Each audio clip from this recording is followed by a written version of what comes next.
नमस्कार साथियों, सीबीएल में आपका स्वागत है और हम चर्चा कर रहे हैं आपके समसामयिक घटनाओं पर। 9 जुलाई से लेकर 15 जुलाई के बीच जो महत्वपूर्ण समसामयिक घटना हुई हैं उन पर हम चर्चा करेंगे। जो विभिन्न न्यूज़पेपर, आपके जो पत्रिकाएं हैं, मैगजीन हैं और आपके न्यूज़ से संकलित की गई हैं, जिनसे हम देखेंगे कि जब आप मेंस एग्जाम देंगे ना, तो वहाँ से जो आप कुछ फैक्ट हैं उनको कोट कर सकते हैं मेंस में, और प्रीलिम्स के एग्जाम में सीधे सीधे प्रश्न बनते ही हैं। तो प्री की दृष्टि से और आपके मेंस मतलब प्रारंभिक परीक्षा और मुख्य परीक्षा दोनों की दृष्टि से महत्वपूर्ण होगा। तो आइए हम चर्चा करते हैं कि आज हम कौन कौन से विषय हैं जिन पर हम चर्चा करेंगे। सबसे पहला हमारा विषय है राष्ट्रीय आयुष मिशन। आपको मालूम है कि सन 2014 में आयुष मिशन को प्रारंभ किया गया था और इसे अभी 2026 तक और आगे विस्तारित किया गया है, मतलब 2026 तक इसको चलाया जाएगा।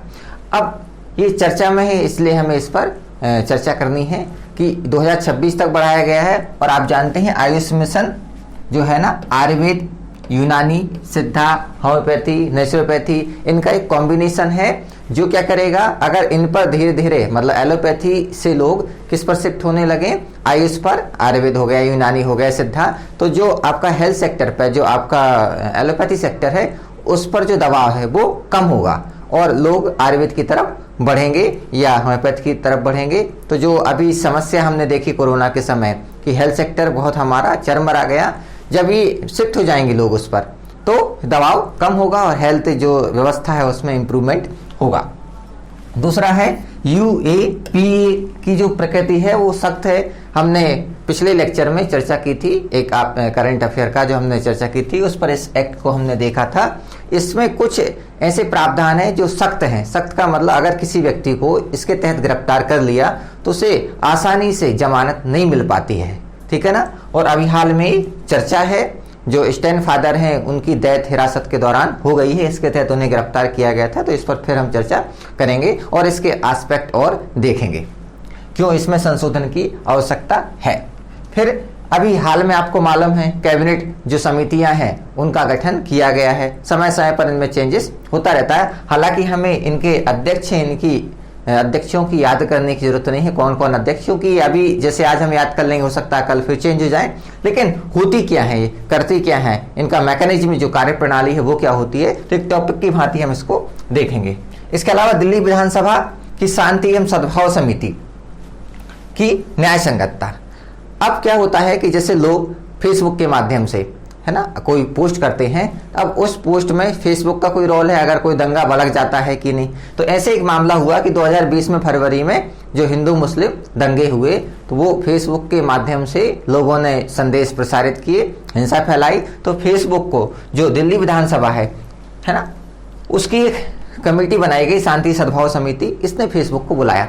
फेसबुक ने बोला हे मैं तो इस बीच में हुई नहीं, है ना, मैंने तो कोई संदेश प्रसारित नहीं किया है, मैं तो एक बस चैनल हूँ, माध्यम हूँ, तो मुझे क्यों बुला जाए, और आपको कोई अधिकार नहीं है, ठीक है ना। तो इस पर हम चर्चा करेंगे, क्या इनको ऐसे प्लेटफॉर्म को बुलाने का अधिकार है, राज्य को क्या अधिकार है, केंद्र को क्या अधिकार है, ठीक है ना, और सर्वोच्च न्यायालय ने इस पर क्या निर्णय दिया है।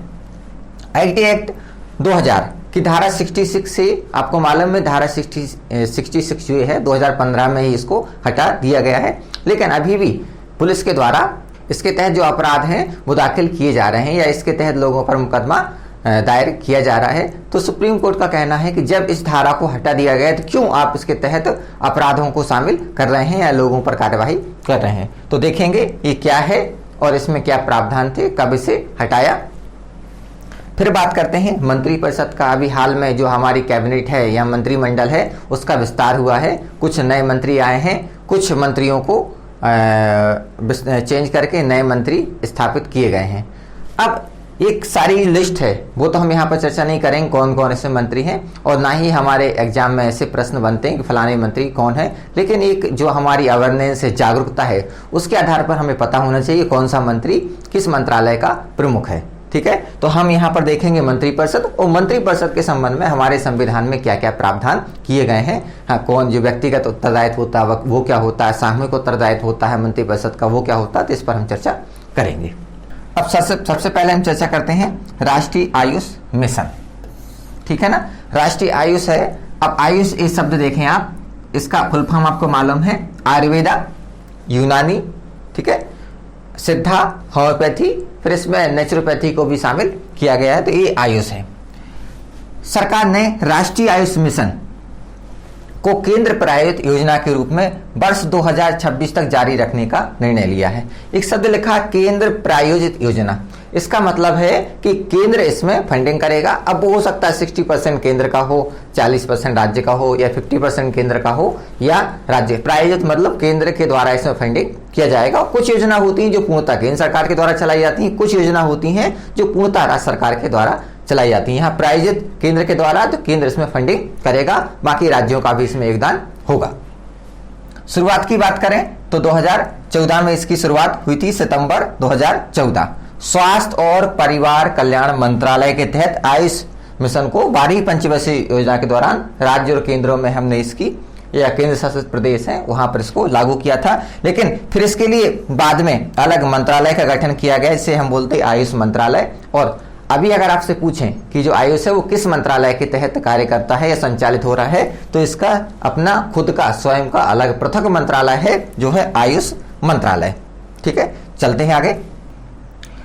अब इस आयुष मिशन में कुछ घटक शामिल किए गए हैं, मतलब कौन कौन से कंपोनेंट होंगे, कौन कौन सी सेवाएं या चीजों को यहाँ पर ध्यान में रखा जाएगा। तो 2 प्रकार के हम कंपोनेंट या घटक देखेंगे। कुछ होंगे अनिवार्य और कुछ जैसे फ्लेक्सिबल हैं या नम्य हैं, मतलब जिन पर अनिवार्य नहीं है लेकिन फिर भी हमें लागू करना है। सबसे पहला हम देखें आयुष के तहत दी जाने वाली सेवाएं, ये अनिवार्य घटक में है। ठीक है ना, आयुष के तहत मतलब आयुर्वेद है, आपका यूनानी है, सिद्धा, होम्योपैथी है, इसके तहत जो सर्विसेज प्रोवाइड की जाएंगी, मतलब मरीजों का जो है इलाज है, इसके तहत आप जो डॉक्टरों की उपलब्धता है, उनकी नियुक्ति है, उनको जो सामग्री होती है, जैसे मान लो आयुर्वेदिक आपको ट्रीटमेंट करना है तो आयुर्वेदिक में जो जो आपको जरूरत होगी वो सारे घटक इसके तहत उपलब्ध कराए जाएंगे। आयुष शैक्षणिक संस्थान, इसके लिए जो शैक्षणिक संस्थान है उनके लिए सरकार विशेष रूप से कार्य करेगी, क्योंकि अगर इसको बढ़ावा देना है तो इस क्षेत्र में नए जो शैक्षणिक संस्थान है उनकी स्थापना की जाए, और नए शैक्षणिक संस्थान बढ़ेंगे तो लोगों का रुझान भी यहाँ पर बढ़ेगा। एलोपैथी पर जो एक तरफ से लोग ज्यादा जा रहे हैं, वो इस तरफ भी ध्यान देंगे कि हाँ ये भी एक बड़ा सेक्टर है जिस पर ध्यान दिया जाना चाहिए या इसकी तैयारी की जानी चाहिए। जब इसको पढ़ेंगे लोग तभी तो आगे बढ़ेंगे। आयुर्वेद, सिद्धा, यूनानी, होम्योपैथी औषधियों की गुणवत्ता का नियंत्रण, हम इस पर कार्य कर रहे हैं। लेकिन अब आयुर्वेद को हमने बढ़ावा दिया, आयुर्वेद के माध्यम से ट्रीटमेंट शुरू हो गया, लोग भी बुक करने लगे। लेकिन कई बार आपने देखा ना कि हम एलोपैथी में पढ़ते हैं कि नकली दवाइयाँ, जाली दवाइयाँ बिक रही हैं। अगर इनकी औषधियों पर भी ये समस्या आने लगी, आयुर्वेदिक की छोटी छोटी आप देखें ना तो दवाई बहुत कुछ महंगी रहती है। अगर इनमें जाली या जो नकली दवाइयाँ प्रयोग होने लगी तो फिर इसका कोई मतलब नहीं रह जाएगा।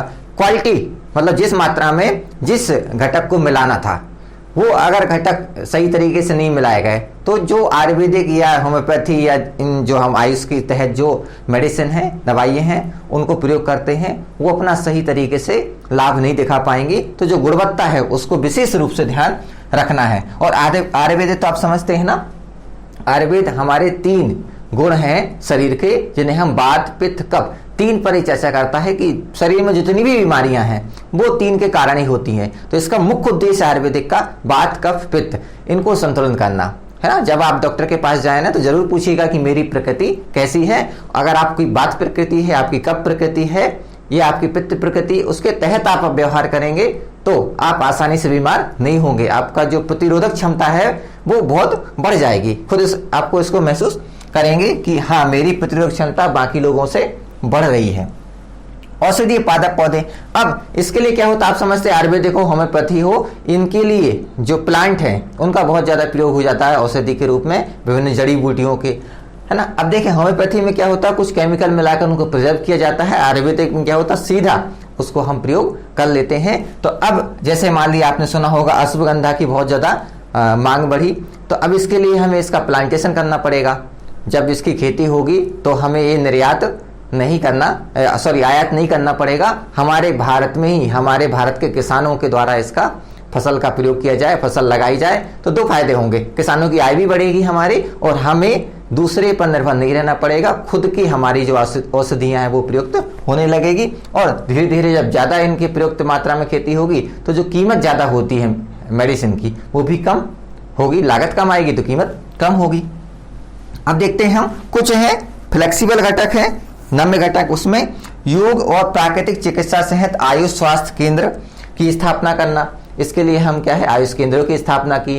योग के लिए हम योग केंद्रों की स्थापना की जिससे योग को बढ़ावा दिया जाए।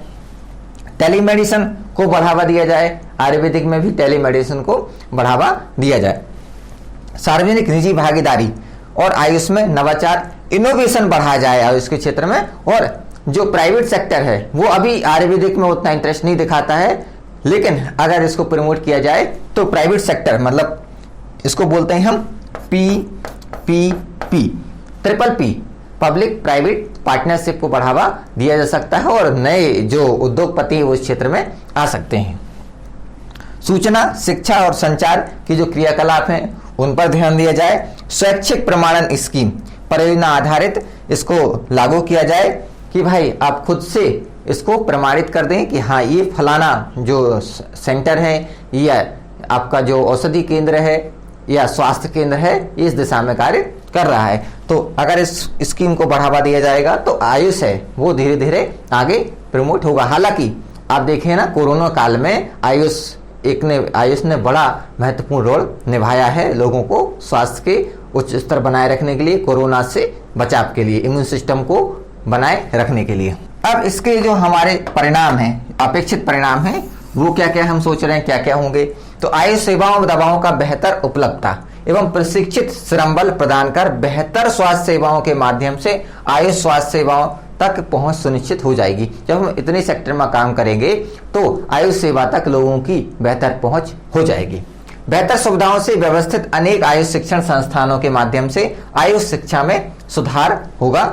नेक्स्ट, आयुष स्वास्थ्य सेवा प्रणालियों का इस्तेमाल करते हुए लक्षित सार्वजनिक स्वास्थ्य कार्यक्रमों के माध्यम से संचारी और गैर संचारी रोगों को कम करने पर ध्यान केंद्रित करना होगा। दो प्रकार के रोग हम सुनते हैं, जानते हैं या होते हैं। एक को बोलते हैं कम्युनिकेबल डिसीज और दूसरे को बोलते हैं नॉन कम्युनिकेबल डिसीज, मतलब संचारी रोग। ऐसे रोग जो किसी के माध्यम से है ना, हवा के माध्यम से, पानी के माध्यम से दूसरे लोगों में, मतलब एक बीमार व्यक्ति है दूसरे बीमार व्यक्ति में पहुंच जाता है, उसे हम बोलते हैं संचारी रोग। और कुछ रोग ऐसे होते हैं जो संचारी नहीं होते, जैसे कोरोना क्या है, संचारी रोग है।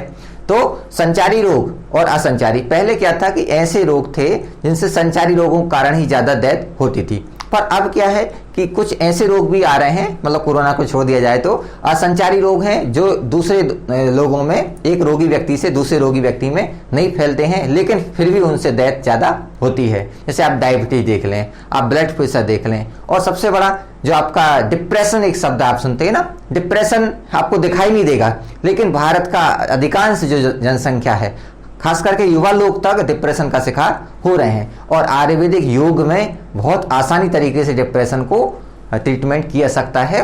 आयुर्वेद कहता है कि स्वस्थ मन में स्वस्थ शरीर में वास करता है। जब आपका मन स्वस्थ होगा तब आपका शरीर स्वस्थ होगा, और मन को स्वस्थ करने के लिए अभी एलोपैथी में कोई दवाई नहीं है। इसके लिए आयुर्वेदिक आपको जो दैनिकचर्या है उसके लिए आपको ट्रीट करता है कि आपको ऐसे ऐसे दिनचर्या अपनाने चाहिए। ठीक है, तो इस पर ध्यान केंद्रित करना होगा। मेन है आपका नॉन कम्युनिकेबल। कम्युनिकेबल के लिए तो एलोपैथी बहुत तरीके से काम कर रही है, लेकिन नॉन कम्युनिकेबल जो है बिना दवाई के, कुछ ऐसे ना योगा के माध्यम से आप उसे क्योर कर सकते हैं, और अगर आपको बीमारी नहीं है तो भविष्य में कभी ऐसी समस्या नहीं आएगी। अब इसके बाद हम देखते हैं UAPA की सख्त प्रगति। अनलॉफुल प्रिवेंशन एक्टिविटीज एक्ट है 1967 का। हाल में ही जेसुइट पुजारी और आदिवासी अधिकार कार्यकर्ता फादर स्टैन स्वामी की न्यायिक हिरासत में मौत हो गई है। इस कारण क्या है, ये एक्ट चर्चा में है। इसके जो कड़े प्रावधान है इस कारण उन्हें जमानत नहीं मिल पाई थी, इसलिए ये चर्चा में आया है। UAPA भारत का प्रमुख आतंकवादी विरोधी कानून है। आपको मालूम है कि जब भारत आजाद हुआ, भारत के आजादी के बाद हमारे पास ऐसा कोई कानून नहीं था जो भारत के खिलाफ या भारत की एकता अखंडता को बाधित करते हैं लोग, आतंकवाद को बढ़ावा देते हैं या आतंकवादी गतिविधियों में शामिल होते हैं या आतंकवादी होते हैं, उनको ज़्यादा समय तक हम गिरफ्तार करके रख सकें या उन पर कड़े कानूनों की स्थापना करके उनके साथ उन्हें दंडित किया जा सके। तो लोगों में भय नहीं था, लोगों में भय की स्थापना करने के लिए भाई ऐसी गतिविधियां नहीं करेंगे, तो एक कानून बनाएगा, उसका प्रचार किया गया कि अगर आपने कोई ऐसी गतिविधि की तो इस एक्ट के तहत आपकी कार्यवाही की जाएगी। अब लेकिन समय के साथ क्या हुआ कि बदलाव आया और अब इसमें कुछ ढील देने की जरूरत है। मतलब ऐसा कानून होना चाहिए कि अपराधी बच ना पाए और जो अपराधी नहीं है उस पर कभी भी कोई नकारात्मक प्रभाव कानूनों का नहीं पड़ना चाहिए। यूएपीए भारत का प्रमुख आतंकवादी विरोधी कानून, इसके कारण जमानत प्राप्त करना अधिक कठिन समस्या है कि अगर किसी निर्दोष व्यक्ति को भी गिरफ्तार कर लिया है ना, तो आसानी से तो वो जमानत प्राप्त नहीं कर सकता है, और अगर उसने जमानत बड़ी मुश्किल से प्राप्त भी कर ली तो इसके तहत अगर उसकी कार्यवाही हुई है तो जिंदगी भर के लिए उस पर कलंक स्थापित हो जाता है, उस पर आतंकवादी होने का जो स्टिग्मा है, कलंक है, वो लग जाता है। इस कठिनाई को फादर स्वामी की अस्पताल में कैदी के रूप में मौत के कारण प्रमुख कारणों में से एक तौर पर देखा जा रहा है और इस तरह संवैधानिक स्वतंत्रता से समझौता किया जा रहा है। मतलब इसी कारण जो स्वामी थे, फादर स्टैन थे, इनकी डेथ हो गई है, और ये अगर कड़ा नहीं होता, उन्हें जमानत मिल जाती तो हो सकता उनकी डेथ ना होती। इस कारण कह रहे हैं कि लोग ये संवैधानिक जो मूल्य हैं उनसे समझौता किया जा रहा है। भारत सरकार ने वर्ष 1960 मतलब 1960 के दशक के मध्य में विभिन्न अलगाववादी जो आंदोलन है को रोकने के लिए सख्त कानून बनाने पर विचार किया है। इसे बनाने की तत्कालीन प्रेरणा मार्च 1967 में नक्सलवाड़ी में एक किसान विद्रोह ने प्रदान की। जब किसान विद्रोह हुआ तो सरकार को आवश्यकता महसूस हुई कि इनको रोकने के लिए एक ऐसा कानून होना चाहिए, इससे इन पर हम नियंत्रण स्थापित कर सके। उनके मन में भी डर होना चाहिए कि हाँ, अगर हमने कोई ऐसी गतिविधियां की जिससे एक देश की एकता, अखंडता, संप्रभुता बाधित होती है ना, या कोई ऐसी अनलॉफुल गैर कानूनी गतिविधि होती तो हम पर कार्यवाही की जा सकती है जो सामान्य कानून से ज्यादा कठोर प्रकृति की होगी। राष्ट्रपति ने 17 जून 1966 को गैर कानूनी गतिविधि रोकथाम अधिनियम अध्यादेश जारी किया था और 67 में फिर अधिनियम पारित कर दिया था। इस अध्यादेश का उद्देश्य क्या था? व्यक्तियों और संघों की गैर कानूनी गतिविधियों को अधिक प्रभावी रोकथाम करना था। पहले ऐसा होता था कि हम समझते थे कि ये जो आतंकवादी गतिविधियां वो किसी संघ के द्वारा संचालित की जाएगी, लेकिन इसमें दोनों के लिए प्रावधान किया कि व्यक्ति हो चाहे संघ हो। कई बार क्या होता है, एक ही मास्टरमाइंड होता है और वो सबको संचालित करता है, तो चाहे व्यक्ति हो उस पर भी कार्यवाही की जा सकती है, और अगर उसका समूह हो तब भी उस पर कार्यवाही की जा सकती है। संसद के प्रारंभिक प्रतिरोध इसकी कठोर प्रकृति के कारण, मतलब संसद ने, कुछ लोगों ने कहा कि भाई ये ज्यादा ही कठोर कानून है, इसका दुरुपयोग किया जा सकता, लेकिन चर्चा हुई और लास्ट में ये पारित हो गया कि भारत 67 में गैर कानूनी गतिविधि रोकथाम अधिनियम पारित हो गया। इस अधिनियम में किसी संघ या व्यक्तियों के निकाय, चाहे वो व्यक्ति हो चाहे उसका समूह है, उसकी कोई बॉडी हो या निकाय हो, जो किसी गतिविधि में लिप्त है, जैसी गतिविधि जो अलगाव की परिकल्पना करती है, मतलब भारत से अलग होना चाहते हैं, भारत के एक समूह को अलग करना चाहते हैं, या देश की संप्रभुता और क्षेत्रीय अखंडता को अस्वीकार करती है, को गैर कानूनी घोषित करने का प्रावधान है ना। कोई भी गतिविधि हो, चाहे वो देश की एकता के खिलाफ हो, संप्रभुता के खिलाफ हो, अखंडता के खिलाफ हो, अलगाववादी प्रवृत्ति हो, तो इनको गैर कानूनी घोषित करता है अधिनियम। इसलिए यूएपीए में एक अधिकरण का प्रावधान शामिल किया गया था जिसे 6 माह के भीतर संगठनों को गैर कानूनी घोषित करने वाली अधिसूचना की पुष्टि करनी होती थी। भाई ये फलाना जो आपका समूह है वो क्या करता है, गैर कानूनी गतिविधियां करता है। आतंकवाद रोकथाम अधिनियम पोटा 2002 के निरस्त होने के बाद यूएपीए का विस्तार किया गया। जब इसे रद्द कर दिया, पहले 2002 में पारित किया गया था प्रिवेंशन ऑफ टेररिज्म एक्ट, तो इसको जब खत्म किया गया तो अब यूएपीए का जो है रोल बहुत ज्यादा बढ़ गया है, इसलिए इसको विस्तारित किया गया ताकि पहले के कानूनों में आतंकवादी कृत्यों को शामिल किया जा सके। ठीक है, पहले से जो कानून है उनमें जो अगर आतंकवादी गतिविधियां कोई जो कृत्य हैं या काम है उनको इसी में शामिल किया जा सके, मतलब इसका विस्तार कर दिया गया क्योंकि पोटा समाप्त हो गया। अगर हम इस अधिनियम की वर्तमान स्थिति को देखें कि वर्तमान स्थिति क्या है, सबसे पहला पॉइंट है कि कानून का विस्तारित दायरा आतंकवादी कृत्य और गतिविधियों के लिए सजा का प्रावधान करता है। देश की सुरक्षा के लिए खतरा पैदा करने वाले कार्य जिसमें उसकी आर्थिक सुरक्षा भी शामिल है। एक ऐसा शब्द जिसमें वित्तीय और मौद्रिक सुरक्षा, भोजन, आजीविका, ऊर्जा, पारिस्थितिकी, पर्यावरण सुरक्षा आदि भी शामिल है। अगर इसमें कोई भी गतिविधि होती है जो देश के लिए अहित में है तो उसके तहत इसे शामिल किया जा सकता है। धन सहित आतंकवादी उद्देश्यों के लिए धन के उपयोग को प्रावधान करता है कि अगर व्यक्ति या तो आतंकवादी गतिविधियों में खुद धन का यूज करता है या आतंकवादी गतिविधियां करने के लिए धन को वो संग्रहित करता है या वो आतंकवादी गतिविधियों में अपने धन का प्रयोग करता है, मतलब फंडिंग करता है, तो उनको भी रोकने का प्रावधान ये एक्ट करता है। संगठनों पर प्रतिबंध शुरू में 2 साल के लिए था, लेकिन 2013 से ये अवधि कितनी बढ़ाकर 5 वर्ष कर दी है कि मतलब ऐसा कोई संगठन है जो ऐसी गतिविधियों में पाया जाता है, संलिप्त भी रहता है, तो उससे पहले 2 साल तक प्रतिबंध लगाया जाता था, पर अभी जो वर्तमान में कर दिया है वो 5 साल तक उस पर प्रतिबंध लगा दिया जाएगा।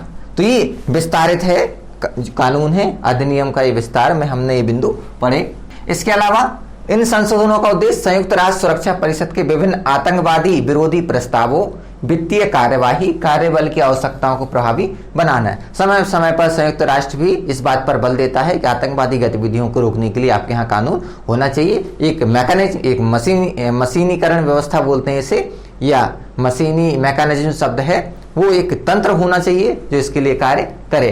तो ये है, और समय समय पर जो कार्य करने के लिए आवश्यकता पड़ती है इन कानूनों के लिए, इसमें समय समय पर चेंज किया गया। वर्ष 2019 में व्यक्तियों को आतंकवादी के रूप में नामित करने के लिए सरकार को सशक्त बनाने हेतु अधिनियम में और संशोधन किया गया था। रिमांड आदेश सामान्यतः 15 के बजाय 30 दिन के लिए हो सकता है, मतलब 15 दिन की अपेक्षा इसमें 30 दिन के लिए रिमांड ली जा सकती है किसी व्यक्ति को रिमांड पर, जिससे उससे हम जानकारी पूछ सकें कि भाई इनमें कौन कौन शामिल था, कैसे आपने ये प्लान को अंजाम दिया, क्या करने वाले हो। ठीक है।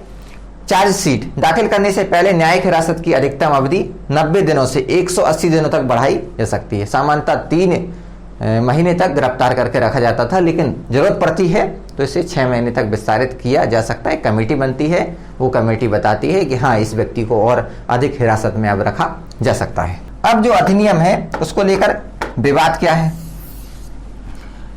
आतंकवादी अधिनियम की अस्पष्ट परिभाषा, मतलब जो आतंकवाद शब्द है उसकी स्पष्ट परिभाषा नहीं दी गई है इसमें। यूएपीए के तहत एक आतंकवादी अधिनियम की परिभाषा आतंकवाद का मुकाबला करते हुए मानवाधिकारों और मौलिक स्वतंत्रता के संरक्षण पर संयुक्त राष्ट्र के विशेष प्रतिवेदक द्वारा प्रचारित परिभाषा से काफी भिन्न है।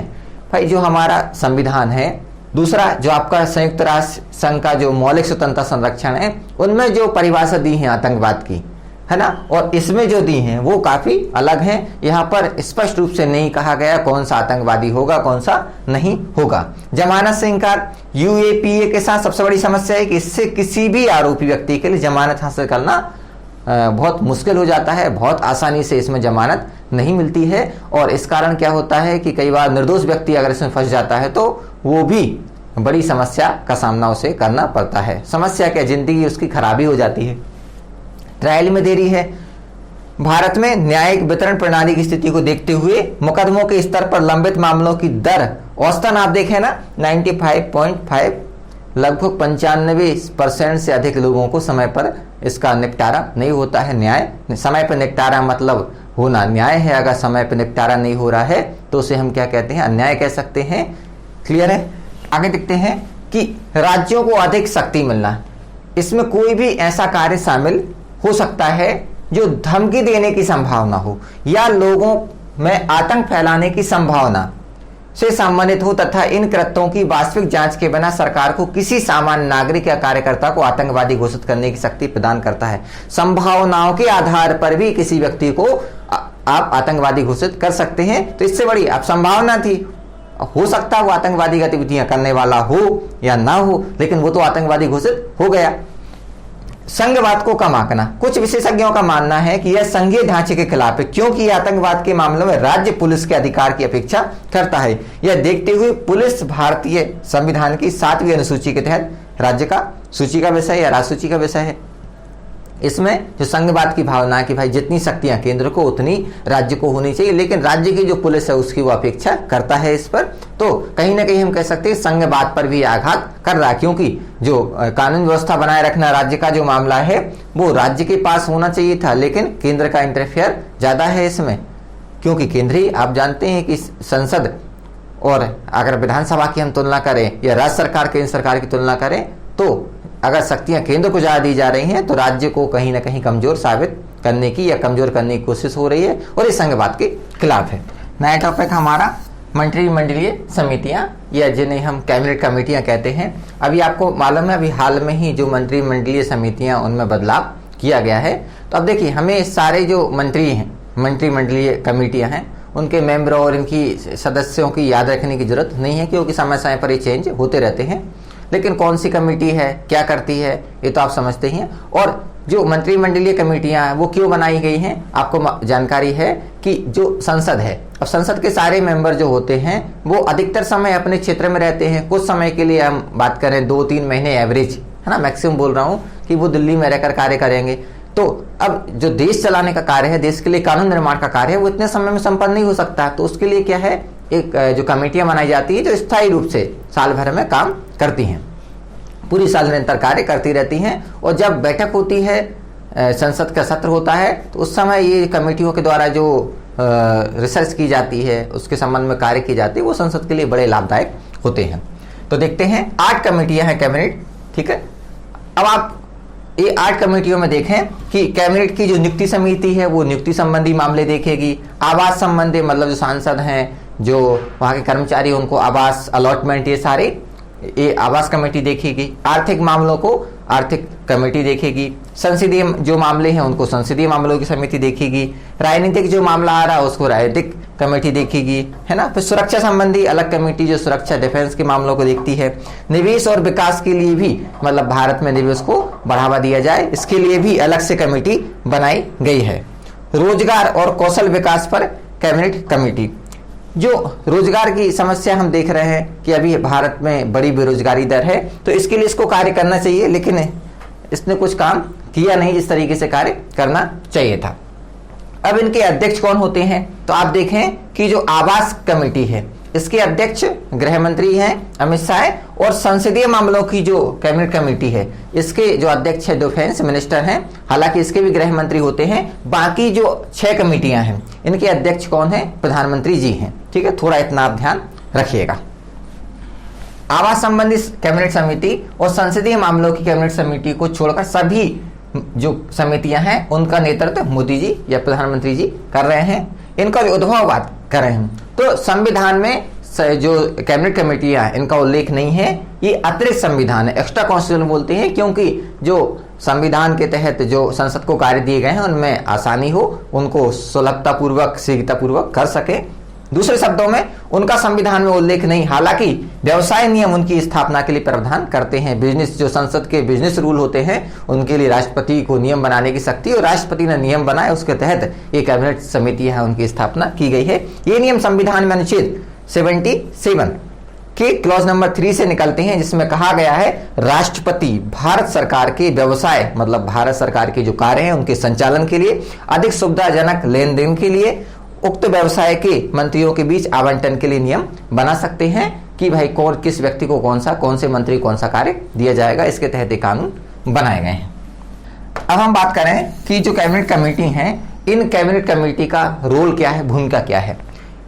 वे कैबिनेट के भारी कार्यभार को कम करने के लिए एक संगठनात्मक उपकरण है, मतलब एक संगठन के रूप में कार्य करते हैं। वे नीतिगत मुद्दों की गहन जांच, प्रभावी समन्वय, सुविधा प्रदान करते हैं। वे श्रम विभाजन और प्रभावी प्रतिनिधि मंडल के सिद्धांतों पर आधारित है। तो सबसे पहली बात तो क्या, कार्यभार कम कर देती है कैबिनेट जो कमेटियां हैं, क्योंकि पहले से रिसर्च करके रखती हैं और जब संसद की बैठक होती है तो उस समय अपनी रिसर्च को ही बताती है। तो उससे जो सांसद हैं जो संसद के सदस्य हैं उनको निर्णय लेने में, विचार करने में, किसी मुद्दे को समझने में बड़ी आसानी होती है ना। आगे चलते हैं।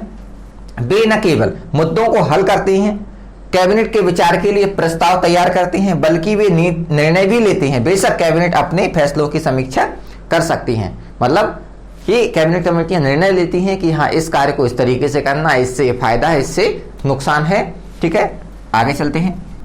अब हमारा नया जो टॉपिक है, विषय है दिल्ली की जो शांति और सद्भाव समिति थी, जो मुद्दा था फेसबुक का और आपके दिल्ली सरकार का, उस पर हम चर्चा कर रहे हैं। हाल में ही सर्वोच्च न्यायालय ने अपने निर्णय में फरवरी 2020 के सांप्रदायिक हिंसा के सिलसिले में फेसबुक इंडिया के वरिष्ठ अधिकारियों को तलब करने के लिए दिल्ली विधानसभा की शांति एवं सद्भाव समिति के अधिकार को बरकरार रखा है। इसका मतलब यह है कि जो फेसबुक के माध्यम से जो हिंसा फैलाई गई, उसके लिए फेसबुक को तलब किया गया। दिल्ली विधानसभा की जो समिति थी, शांति एवं सद्भाव समिति, ये जो दंगे हुए थे, आपको मालूम है कि फरवरी 2020 की बात है। इस दंगों की जो उपकरण में के रूप में या दंगों के फैलाने के रूप में फेसबुक का यूज किया गया। अब फेसबुक के अधिकारी को बुलाया गया, फेसबुक के अधिकारियों को बुलाया तो फेसबुक कहती है कि भाई मैंने जो दंगा हुए जिसने फैलाया उसमें हमारा कोई रोल नहीं है, हमने तो बस क्या है कि हमारे प्लेटफॉर्म के माध्यम से जो सूचना उसका प्रसारण किया गया, तो हमें इसके लिए उत्तरदायी या हमें इसके लिए बुलाया जाना चाहिए, आप क्यों बुला रहे हैं। दूसरी बात कि जो रूल कानून व्यवस्था बनाए रखने का जो कार्य है वो किसका है, शांति सुरक्षा का, वो केंद्र सरकार का है, आप राज्य सरकार है, तो आपको तो पावर ही नहीं है, फिर आप क्यों बुला रहे हैं। लेकिन केंद्र सरकार ने क्या कहा, सर्वोच्च न्यायालय ने कहा कि नहीं, ये जो आप कह रहे हैं ये सही नहीं है, जो शांति सद्भाव समिति विधानसभा की वो आपको बुला सकती है, मतलब जो बुलाने का निर्णय है वो सही है और इसको सही ठहराया है। फेसबुक के जो आर्गुमेंट थे उसको गलत ठहराया। आगे देखते हैं अब केंद्र सरकार और फेसबुक का दावा। केंद्र सरकार और फेसबुक के मुताबिक चूंकि कानून व्यवस्था दिल्ली पुलिस केंद्रीय विषय है, ऐसे में शांति और सद्भाव समिति का गठन दिल्ली विधानसभा के अधिकार क्षेत्र से बाहर है। मतलब केंद्र सरकार भी बात कर रही है, फेसबुक भी यही कह रही है। दिल्ली सरकार का औचित्य देखें हम, दिल्ली विधानसभा ने राज्य सूची और संवर्ती सूची विभिन्न जो लिस्ट हैं, प्रविष्टि हैं, उन पर भरोसा करके ये काम किया है। दिल्ली विधानसभा ने राज्य सूची की जो लिस्ट 1 का हवाला देते हुए कहा है कि जो क्या कहती है, जो कि सार्वजनिक व्यवस्था से संबंधित है, कानून व्यवस्था से अलग है। सार्वजनिक व्यवस्था को मेंटेन करने की ये यहाँ पर प्रावधान है, कानून व्यवस्था अलग है। साथ ही इसके मामले में संवर्ती सूची की जो लिस्ट फर्स्ट है को भी आधार बनाया है, जो राज्य विधानसभाओं को आपराधिक कानून विषय पर कानून बनाने की शक्ति देता है। तो पहला तो ये प्रावधान के तहत दिल्ली विधानसभा का अधिकार है, इन्होंने दिल्ली विधानसभा ने ये बताया कि हाँ हमने इसके तहत एक कार्य किया। दूसरा है, इसके अलावा दिल्ली विधानसभा ने राज्य सूची की लिस्ट जो 39 है इसका भी उपयोग किया है, जो क्या कहता है, जो कि विधानसभाओं को बयान दर्ज करने के उद्देश्य से गवाहों को उपस्थित करने या उपस्थित होने के लिए आदेश दे सकती है। तो ये 2 प्रावधान के तहत दिल्ली विधानसभा ने फेसबुक को बुलाया और केंद्र सरकार ये और फेसबुक दोनों कह रहे हैं आपको कोई पावर नहीं है, लेकिन इनके तहत इनको पावर है, जिससे किसी व्यक्ति को बयान देने के लिए बुला सकते हैं, सार्वजनिक व्यवस्था को बनाए रखने के लिए।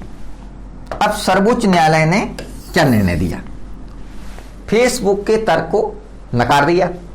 न्यायालय ने फेसबुक द्वारा अपनाए गए इस दृष्टिकोण को पूर्णतः खारिज कर दिया है कि वह केवल तीसरे पक्ष की जानकारी पोस्ट करने वाले का एक मंच है और उस जानकारी को उत्पन्न करने, नियंत्रित करने, संशोधित करने में इसकी कोई भूमिका नहीं है। भाई किसने जानकारी दी, किसने उसको फॉरवर्ड किया, किसी ने एडिट किया, तो फेसबुक के लिए हमें इससे क्या मतलब, ठीक है ना, हमारा कोई इसमें रोल नहीं है। दूसरा, न्यायालय के अनुसार फेसबुक दिल्ली विधानसभा द्वारा गठित शांति एवं सद्भाव समिति के समक्ष उपस्थित होने से बचने के लिए किसी भी असाधारण विशेषाधिकार का दावा नहीं कर सकता। फेसबुक ये नहीं कह सकता कि हमें अधिकार है और हम इसमें उपस्थित नहीं होंगे, हम बयान नहीं देंगे, ठीक है। तो ऐसा कोई आपका जो बचाव पक्ष है वो यहाँ पर लागू नहीं होगा। आपको क्या करना पड़ेगा, विधानसभा की जो सद्भाव समिति है उसने आपको बुलाया तो आपको जवाब देना चाहिए।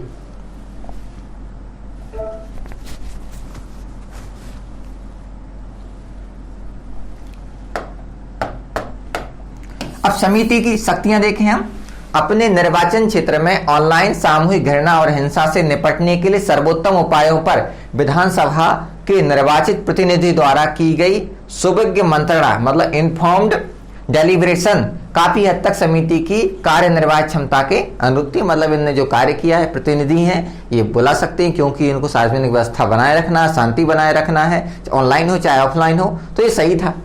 हालांकि समिति के समक्ष उपस्थित होने वाले फेसबुक प्रतिनिधियों को कानून व्यवस्था और पुलिस के विषय में सीधे समिति के किसी प्रश्न का उत्तर देने की आवश्यकता नहीं है, है ना, मतलब वो बाउंड नहीं है। हालांकि ये ऐसे विषय हैं जिन पर दिल्ली विधानसभा कानून नहीं बना सकती।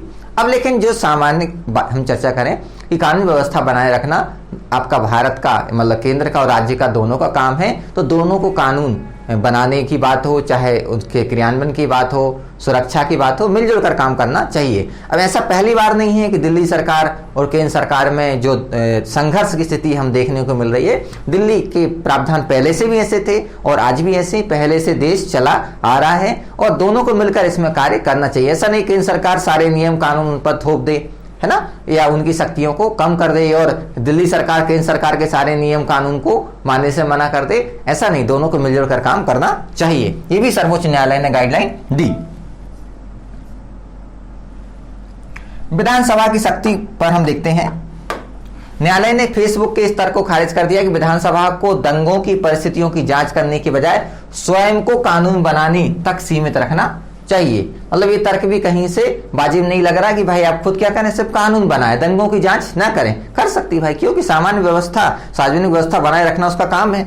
विधानसभा ने न केवल कानून बनाने का कार्य करती है बल्कि शासन के कई अन्य पहलू भी हैं जो विधानसभा और समिति के आवश्यक कार्यों का हिस्सा बन सकते हैं, ऐसा कोर्ट ने कहा है, या इसकी शक्तियां भी हैं। विधायी विशेष अधिकार अपने विधायी कार्यों को प्रभावी निर्वहन के लिए विधायिका को संबंधित अधिकार है कि भाई जो कानून है वो सही तरीके से लागू हुआ कि नहीं। उसमें भी आप देखें ना, कार्यपालिका से विधानसभा प्रश्न पूछती है, तो इसलिए विधानसभा को अधिकार है। आर्टिकल भी हम देखें तो आर्टिकल 105 संसद के सदस्यों को और 194 आपके विधानसभा को सदस्यों को अधिकार देता है, जिसमें उनकी कुछ विशेष अधिकार और कुछ उनकी जो छूट है वो दी गई हैं। बीच में नहीं बोलते बेटा, अभी नहीं खानी है, अभी हम पढ़ा रहे हैं। हाँ जाओ नीचे, अभी नहीं मत आना। इसके अलावा हम देखें कि जो भारतीय संविधान का अनुच्छेद 105 है वो सांसदों को और ऐसे 194 है वो राज्यों के जो विधायक हैं, विधानसभाओं को कुछ विशेष शक्तियां, विशेष छूटें प्रदान करती हैं जिनका वो प्रयोग कर सकते हैं। तो ये शक्तियां इनको हैं, विधानसभा को ये शक्तियां दी गई हैं कि वो इसमें जांच संबंधी समिति गठित कर सकती है, दंगों के कारणों की जांच कर सकती है। सिर्फ कानून बनाना इसका काम नहीं है, कानून के अलावा ये भी काम है। अब एक थोड़ी समस्या है कि दिल्ली में दोहरा शासन हमें देखने को मिलता है, या इसे हाइब्रिड शब्द कहते हैं हम, कि केंद्र सरकार का भी वहां पर शासन चलता है और राज्य सरकार का भी शासन चलता है। कुछ कानून केंद्र सरकार के अधीन है, कुछ राज्य के अधीन है। तो केंद्र और दिल्ली सरकार का जो एनसीआर क्षेत्र है, मतलब राष्ट्रीय राजधानी क्षेत्र में दोहरे शासन के मुद्दों को मिलकर, मतलब दोनों को मिलकर काम करना चाहिए, चाहे केंद्र सरकार हो चाहे राज्य सरकार, अपने स्तर पर जिसका जो काम है वो कार्य करते रहें। सोशल मीडिया कंपनी फेसबुक ने दृष्टिकोण के विचलन और केंद्र राज्य सरकार दोनों की दिल्ली शासन के मुद्दों पर नजर रखने की अक्षमता का लाभ उठाने की मांग की है। सर्वोच्च न्यायालय ने कहा दिल्ली के दोहरे प्रशासन, जिसमें केंद्र सरकार को कई प्रमुख क्षेत्रों में विशेषाधिकार प्राप्त हैं, ने केंद्र और राज्य दोनों में सत्ता में विभिन्न राजनीतिक व्यवस्थाओं के साथ कई वर्षों तक अच्छा काम किया। जैसा मैंने अभी हाल आपको बताया कि एक लंबे समय तक दो सत्ताएं रही हैं, मतलब केंद्र में अलग सरकार, राज्य में अलग सरकार, दिल्ली में, लेकिन फिर भी व्यवस्था सही तरीके से संचालित हुई है। वही आज दिल्ली सरकार को और केंद्र सरकार को काम करना चाहिए, जिससे दोनों सही तरीके से काम करें और राष्ट्र हित को ध्यान में रखकर, मतलब पार्टी हित को थोड़ा साइड किनारे करें। थोड़ा क्या पूरा करना चाहिए पर कर नहीं पाती हैं पॉलिटिकल पार्टियां, ये बड़ी समस्या है। तो इसको छोड़कर कार्य करना चाहिए, जिससे कोई समस्या, देश का जो सार्वजनिक व्यवस्था है वो संचालित रूप से सही तरीके से चल सके। आगे क्या कर सकते हैं हम, आगे की राह में देखें। सोशल मीडिया पर किसी भी विषय के संबंध में गलत सूचनाओं का सीधा प्रभाव उस विशाल क्षेत्र पर पड़ता है जो अंततः राज्यों के शासन को प्रभावित करता है। ठीक है। दूसरा, जैसा कि न्यायालय ने पाया, शांति और सद्भाव समिति अभी भी केंद्र के अधिकारों पर अतिक्रमण किए बिना फेसबुक अधिकारियों को बुला सकती है। यह अब अन्य राज्यों के लिए सोशल मीडिया प्लेटफॉर्म की जांच के द्वार खुलती है। इससे न केवल दिल्ली, मतलब भारत के किसी भी राज्य की जो विधानसभाएं हैं उनके लिए एक नए द्वार खुल गए हैं कि अगर फेसबुक या कोई अन्य सोशल मीडिया प्लेटफॉर्म है वो ऐसी कोई गतिविधि उसके माध्यम से होती है तो उससे वो तलब कर सकती है। अब इससे फायदा क्या होगा कि सोशल मीडिया भी अगर ऐसे उन पर प्रतिबंध लगते रहेंगे तो वो सूचनाओं को देखकर ही, मतलब जब उनके पास कोई सूचना आएगी तो उसको फॉरवर्ड करने के पहले जांच करेंगे, क्योंकि आपको मालूम है कोई भी मैसेज जो फेसबुक हो चाहे कोई सोशल मीडिया प्लेटफॉर्म हो, पहले उनके पास जाता है, वो अप्रूव होने के बाद ही आगे बढ़ता है। तो अब वो खुद जांच करेंगे, इससे जो आने वाली समस्याएं हैं उन पर हम रोक लगा सकते हैं। अब बात करते हैं हम आईटी एक्ट की धारा 66A। सर्वोच्च न्यायालय ने सूचना प्रौद्योगिकी मतलब आईटी एक्ट 2000 की धारा 66A के इस्तेमाल पर केंद्र को नोटिस जारी किया है कि जिसे कई वर्ष पहले खत्म कर दिया गया था। अब इसके तहत आप मुकदमा दायर क्यों कर रहे हैं? वर्ष 2015 में सर्वोच्च न्यायालय ने श्रेया सिंघल के मामले में दिए गए अपने निर्णय में आईटी एक्ट के प्रावधानों को असंवैधानिक और अभिव्यक्ति की स्वतंत्रता का उल्लंघन करार दिया था। ये जो श्रेया सिंघल का मामला है इसको ध्यान रखिए, इसके तहत ही 2015 में इसको रद्द किया गया था और कहा गया कि भाई जो हमारा मौलिक अधिकार है उसके तहत हम हमारी जो बात है उसको एक्सप्रेस कर सकते हैं, आप किसी धारा के तहत किसी कानून के तहत उसे नहीं रोक सकते हैं। आईटी अधिनियम 2000 इलेक्ट्रॉनिक संचार के माध्यमों से लेन देन को कानूनी मान्यता प्रदान करता है, जिसे ई कॉमर्स भी कहा जाता है। यह अधिनियम साइबर अपराध के विभिन्न रूपों में जुर्माना दंड का प्रावधान करता है, मतलब इलेक्ट्रॉनिक रूप से व्यापार हो रहा है, लेन देन हो रहा है, ठीक है। तो इसके संबंध में अगर प्रावधान करने वाला कोई एक्ट है तो वो है आईटी एक्ट 2000 का, और इसकी धारा हम 66 की चर्चा कर रहे थे। तो इस एक्ट में जो इंटरनेट संबंधी जो व्यापार हैं उनके नियम हैं, कानून है, साइबर अपराध, उनके दंड, सबका प्रावधान इसके तहत किया गया है। अब देख लेते हैं कि धारा 66 ये है क्या। इसने पुलिस को इस संदर्भ में गिरफ्तारी करने का अधिकार दिया था कि पुलिसकर्मी अपने विवेक से आक्रामक या खतरनाक या बाधा, असुविधा आदि को परिभाषित कर सकते हैं कि भाई आक्रामक शब्द है इसको परिभाषित कर सकते, खतरनाक कर सकते, किसी प्रकार की साइबर में या इंटरनेट में बाधा आपको उत्पन्न हो रही है तो उसको भी ये परिभाषित कर सकते हैं। इसमें कंप्यूटर या किसी अन्य संचार उपकरण जैसे मोबाइल फोन या टैबलेट, लैपटॉप के माध्यम से संदेश भेजने पर सजा को निर्धारित किया गया है, जिसमें दोषी को अधिकतम 3 वर्ष की सजा या 3 वर्ष की जेल हो सकती है। कोई ऐसा काम किया जिससे इन्हें लगता है कि इससे हिंसा भड़क सकती है या देश की एकता अखंडता को बाधा हो सकती है, कोई गैर कानूनी गतिविधि आपको महसूस हो सकती है, तो इस धारा के तहत उस व्यक्ति को गिरफ्तार करके और 3 वर्ष की सजा का इसमें प्रावधान किया गया था धारा 66A में। हालांकि ये खत्म हो चुकी है 2015 में। श्रेया सिंघल का केस ध्यान रखिएगा।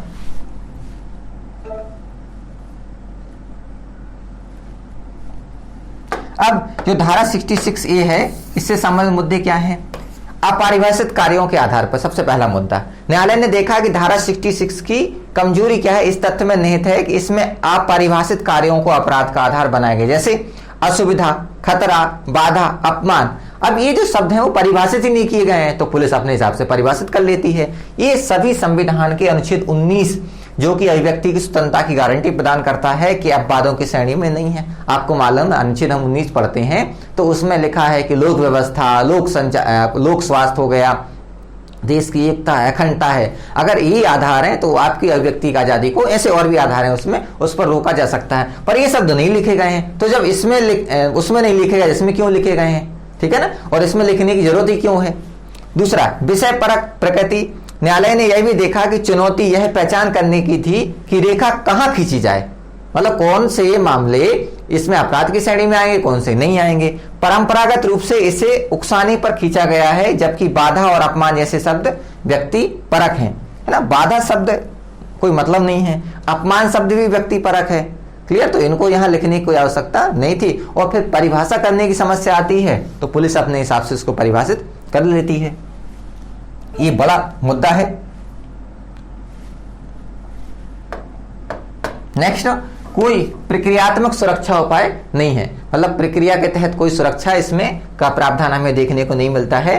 अदालत ने पाया कि धारा 66 में समान उद्देश्य वाले कानून के अन्य वर्ग की तरह प्रक्रियात्मक सुरक्षा प्रावधान जैसे कार्यवाही करने से पहले केंद्र की सहमति प्राप्त करने की आवश्यकता, ऐसा कुछ इसमें प्रावधान नहीं है। स्थानीय अधिकारी स्वायत्त रूप से अपने राजनीतिक गुरुओं की मर्जी से आगे बढ़ सकते थे, जो राजनीतिक आकांक्षी हैं उनके हिसाब से अब कार्य करते रहते हैं।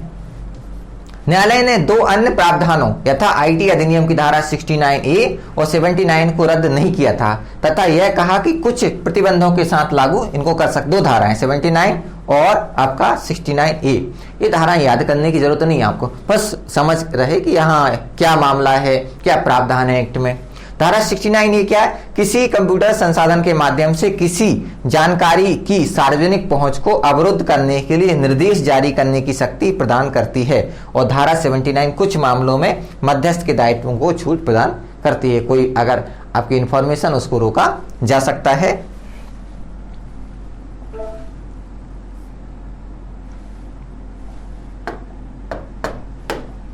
मौलिक अधिकारों के विरुद्ध है। धारा 66A संविधान के अनुच्छेद 19 वाक एवं व्यक्ति या भाषण की स्वतंत्रता है और अनुच्छेद जो 21 है जीवन का अधिकार, दोनों के विपरीत हैं। इसके तहत आपके मौलिक अधिकार हैं लेकिन ये इसके अगेंस्ट, इसलिए इसको रद्द किया गया था। सूचना का अधिकार भारत के संविधान के अनुच्छेद 19 के पहले पॉइंट की क्लॉज नंबर A में प्रदान किया गया, भाषण और व्यक्ति के तहत अंतर्गत आता है। तो सूचनाओं का आदान प्रदान भी क्या है, आपका एक मौलिक अधिकार है, ऐसे आप उस पर रोक नहीं लगा सकते।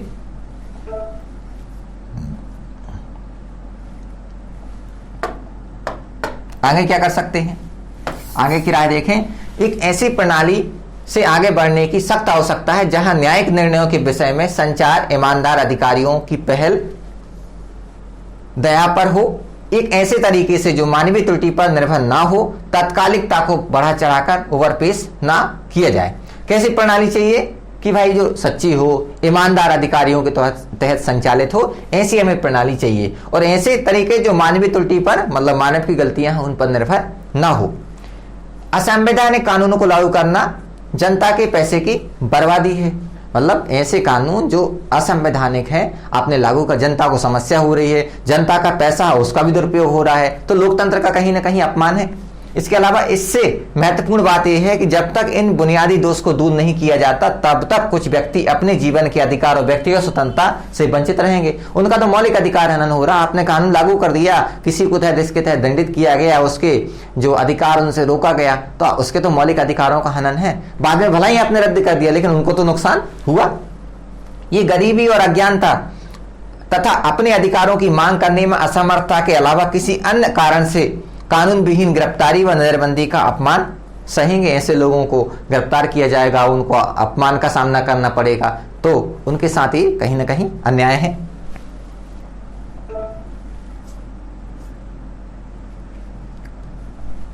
अब हमारा लास्ट टॉपिक है मंत्री परिषद। प्रधानमंत्री ने अपने मंत्री परिषद काउंसिल ऑफ मिनिस्टर, देखिए दो शब्द हम यहां पर मिलते हैं।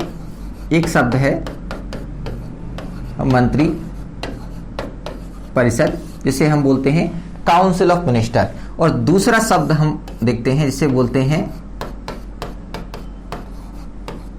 मंत्रिमंडल, या इसे हम कहते हैं कैबिनेट।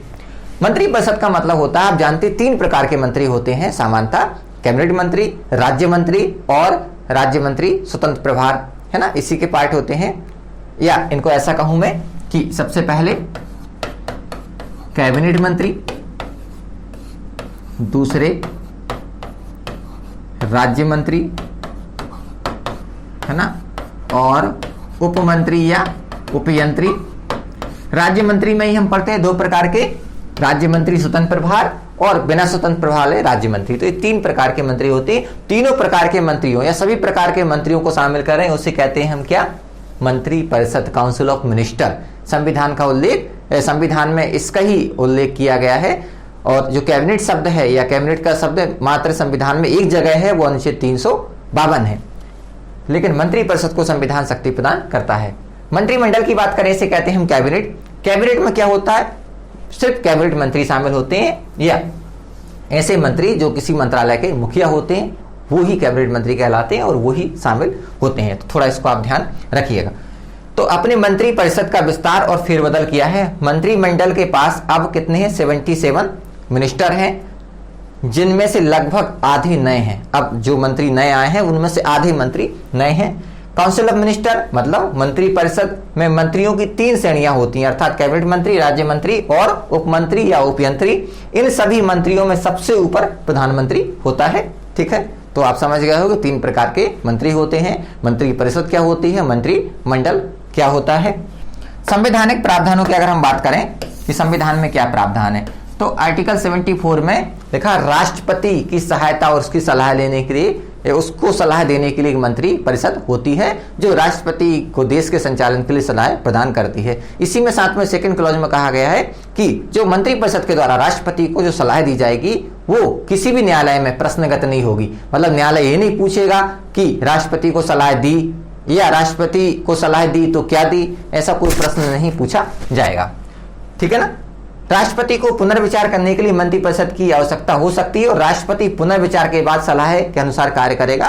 और राष्ट्रपति को यहां पर अधिकार है कि वो मंत्रिपरिषद ने जो सलाह दी है उसको एक बार वो पुनर्विचार के लिए भेज सकता है कि फिर से विचार कीजिए, लेकिन उसी सलाह को पुनर्विचार करके मंत्रिपरिषद भेजती है तो राष्ट्रपति उस सलाह को मानने के लिए बाध्य है। ऐसा हम पढ़ते हैं पॉलिटी में, तो ये ध्यान रखिए। ये 74 है। 75 का हम देखें कि मंत्रियों के संबंध में कुछ अन्य प्रावधान दिए गए हैं। बड़ा अनुच्छेद है, महत्वपूर्ण है। इसमें हम पढ़ते हैं 6 लगभग क्लॉज हैं, लेकिन अभी जो हमारा महत्वपूर्ण है कि इसमें प्रधानमंत्री की नियुक्ति कौन करेगा, राष्ट्रपति करेगा, और राष्ट्रपति प्रधानमंत्री की सलाह पर अन्य मंत्रियों की नियुक्ति करेगा। ये प्रावधान इसी अनुच्छेद में किया गया है।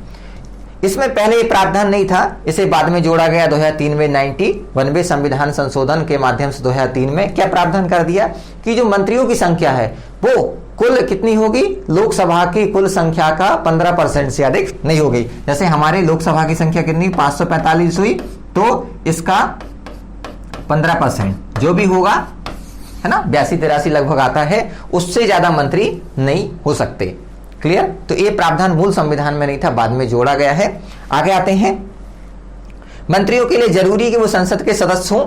यदि संबंधित संसद की सदस्यता के बिना मंत्री बनते हैं तो 6 महीने के अंदर उनको क्या है, सांसद बनना पड़ेगा। अगर वो लोकसभा या राज्यसभा के मेंबर नहीं है, अगर इसके बावजूद ही वो मंत्री बनना चाहते हैं तो मंत्री बन सकते हैं। हमारा संविधान ये प्रावधान करता है, लेकिन मंत्री बनने के बाद उन्हें 6 महीने के अंदर संसद का सदस्य बनना पड़ेगा, चाहे लोकसभा का बने चाहे राज्यसभा का, लेकिन उन्हें सदस्यता ग्रहण करनी होगी। ये संविधान ऐसा प्रावधान करता है।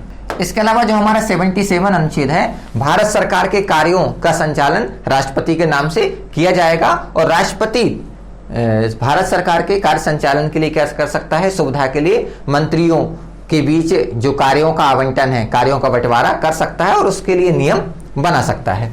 अनुच्छेद 78 प्रधानमंत्री के कर्तव्य की बात करता है यहाँ पर कि मंत्रिपरिषद के द्वारा जो भी निर्णय लिए जाएंगे, चाहे प्रशासन संबंधी हो, चाहे कार्यपालिका संबंधी हो, विधायी संबंधी हो, उनसे राष्ट्रपति को अवगत कराना प्रधानमंत्री का कर्तव्य होगा। ठीक है। इसी में आगे प्रावधान है कि राष्ट्रपति भी चाहे तो प्रधानमंत्री से पूछ सकता है कि देश में कौन से शासन व्यवस्था, कानून व्यवस्था या विधायी संबंधी नियम कानून बनाए जा रहे हैं, कौन से कार्य किए जा रहे हैं, मतलब वो जानकारी ले सकता है। 88 में सदनों के संबंध में मंत्रियों का अधिकार है कि एक सदन का अगर कोई सांसद है वो मंत्री है तो दूसरे सदन में वो मेंबर नहीं है, क्योंकि अगर राज्यसभा का मेंबर है तो लोकसभा का नहीं होगा, लोकसभा का तो राज्यसभा का नहीं होगा। आप जानते हैं अगर लोकसभा का कोई मेंबर है, वो मंत्री है, वो राज्यसभा में क्या कर सकता है, बैठ सकता है, बोल सकता है, बहस कर सकता है, पर मतदान नहीं कर सकता है। ये प्रावधान अनुच्छेद 88 में किए गया है। इसी के तहत आर्टिकल 88 के तहत महान्यायवादी को भी अधिकार है, किसी वो संसद के सदन में बैठ सकता है, बोल सकता है, बहस कर सकता है, वक्तव्य दे सकता है, लेकिन वोट नहीं कर सकता। वो वोट क्यों नहीं करेगा दोनों में, आप जानते हैं कि वो किसी भी सदन का मेंबर नहीं होता है। अब मंत्रियों के उत्तरदायित्व की बात करें तो 2 प्रकार के उत्तरदायित्व होते हैं। एक को बोलते हैं सामूहिक उत्तरदायित्व, एक को बोलते हैं व्यक्तिगत उत्तरदायित्व। सामूहिक उत्तरदायित्व का मतलब है कि अपने कार्यों के प्रति जो मंत्री होते हैं वो लोकसभा के प्रति उत्तरदायी होते हैं। लोकसभा में जब भी उनसे कोई क्वेश्चन पूछा जाएगा तो उन्हें उसका जवाब देना पड़ेगा। अगर वो संतोषजनक उत्तर नहीं दे पाते हैं तो उन्हें अविश्वास प्रस्ताव के माध्यम से हटाया जा सकता है। व्यक्तिगत उत्तरदायित्व, अगर एक किसी मंत्री से क्वेश्चन पूछा जाएगा तो वो अपने जवाब किसको, राष्ट्रपति को देगा। राष्ट्रपति के प्रसाद पर्यंत अपने पद को धारण करेगा, राष्ट्रपति उसको हटा सकते हैं। हालांकि आप जानते हैं इनको हटाने की जो सलाह है वो प्रधानमंत्री देता है। तो ये व्यक्तिगत उत्तरदायित्व है। दोनों का उल्लेख आर्टिकल 75 में किया गया है। तो 2 प्रकार के उत्तरदायित्व होते हैं मंत्रियों के, व्यक्तिगत और सामूहिक। व्यक्तिगत राष्ट्रपति के प्रति, सामूहिक आपके लोकसभा के प्रति। तो यहां पर हमारा आज का टॉपिक समाप्त होते हैं। उम्मीद करता हूं आपको समझ में आया होगा। अगर इसके अलावा कोई आपको डाउट लगता है तो आप कमेंट बॉक्स में क्वेश्चन पूछ सकते हैं। मैं कोशिश करूंगा उस क्वेश्चन के जवाब देने की। तो आज के लिए बस इतना ही, तब तक के लिए धन्यवाद।